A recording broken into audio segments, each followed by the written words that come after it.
So we added a lot of new components to the vehicle. We did.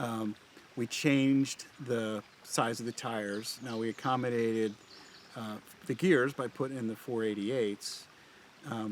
But we also, when we change the tire size, we have to make adjustments like to the speedometer, so you're getting, you know how fast you're going when you're going down Absolutely. the road.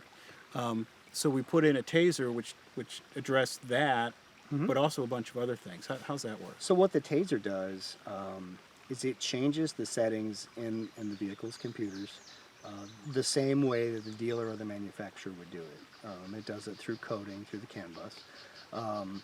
And so it changes a lot of functions. The number one thing that we use it for is for calibrating the speedometer. That's important to have it correct. And then after that, we can also change some of the items that are changed or set during the pre-delivery of the vehicle, such as how long does the radio stay on when you turn the key off, or do the headlights stay on when you turn the key off if you leave them on and give you time to get inside your house, that kind of thing. You can set all these different delays. You also can make some changes to how the lockers operate. If you have a Rubicon, you can change the sway bar settings, a multitude of settings, and they're changed in a very safe manner. They're not programming anything. They're just sending a signal that says, hey, turn this off, or turn this off quicker, or turn this off slower. Same way that they would on pre-delivery of your vehicle.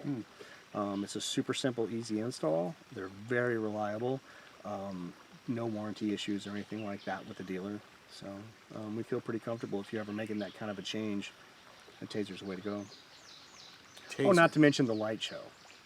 Oh, that's There's right. a few other things you can do. There, yeah. We're probably not going to tell Jeep about some of these things. Like one is you can set up a light show with it where it'll turn signals and headlights and do a little dance, if you will.